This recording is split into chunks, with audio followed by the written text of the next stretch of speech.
এই দেশের মানুষের উপরে তারা অত্যাচার করেছে, নির্যাতন করেছে, জুলুম করেছে, মানুষের পেটের ভাত কেড়ে নিয়ে বিদেশে সম্পদের পাহাড় করেছে, লাখো লাখো কোটি কোটি টাকার সম্পদ লুণ্ঠন করা হয়েছে।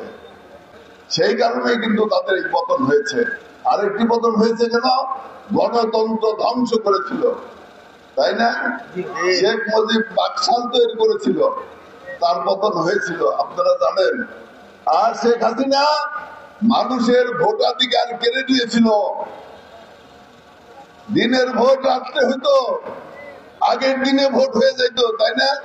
বিনা ভোটের সরকার দীর্ঘদিন চলছে, কাজেই কিন্তু তাদের পতন হয়েছে। আমাদের সেই কথাগুলো মনে রাখতে হবে, আপনাদের মনে রাখতে হবে।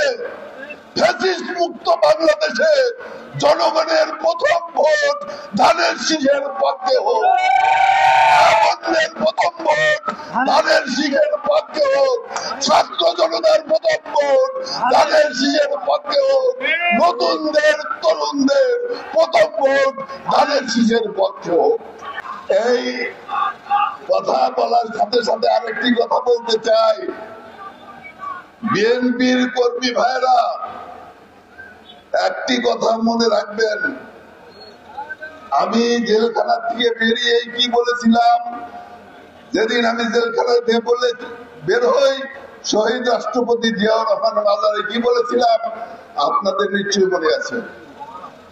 বলেছিলাম আমরা কিন্তু আওয়ামী লীগ হতে চাই না, আমরা মানুষের সাথে আওয়ামী লীগের মতো আচরণ করতে চাই না, আমরা মানুষের সাথে ভ্রাতৃত্ব স্থাপন করতে চাই, আমরা প্রতিহিংসার রাজনীতির পতন ঘটিয়ে ভ্রাতৃত্বের রাজনীতি করে তুলতে চাই। মানুষে মানুষে ভাই ভাই হিসাবে, একে অপরের বন্ধু হিসাবে সুজলা সুফলা শস্য শ্যামলার একটি সুন্দর বাংলাদেশ গড়ে তুলতে চাই। যে বাংলাদেশে মানুষ ভোট দিতে পারবে, যে বাংলাদেশে মানুষ শিক্ষায় শিক্ষিত হবে, যে বাংলাদেশের বেকার সমস্যার সমাধান হবে, যে বাংলাদেশ গড়ে উঠবে সারা বিশ্বের মধ্যে একটি শ্রেষ্ঠ বাংলাদেশ হিসাবে, সেই বাংলাদেশ আমরা গড়ে তুলতে চাই। এই বাংলাদেশ গড়ে তুলতে হলে কি করতে হবে? আমাদের ত্যাগ স্বীকার করতে হবে। আমি পরিষ্কার ভাবে আজকে বলে দিতে চাই, ভাই এবং বোনেরা, ছাত্র এবং যুবকেরা, আমাদের জনগণের সেবক হিসাবে কাজ করতে হবে, নাকি ভাইয়ের আমার? কোন রকম চাঁদাবাজি চলবে না, চলবে না। যদি চাঁদাবাজি করেন, এর পরের থেকে তাদের বিরুদ্ধে কঠোর কঠোর ব্যবস্থা গ্রহণ করা হবে। প্রিয় বন্ধুরা আমার, মাদকের ব্যবসা চলবে না।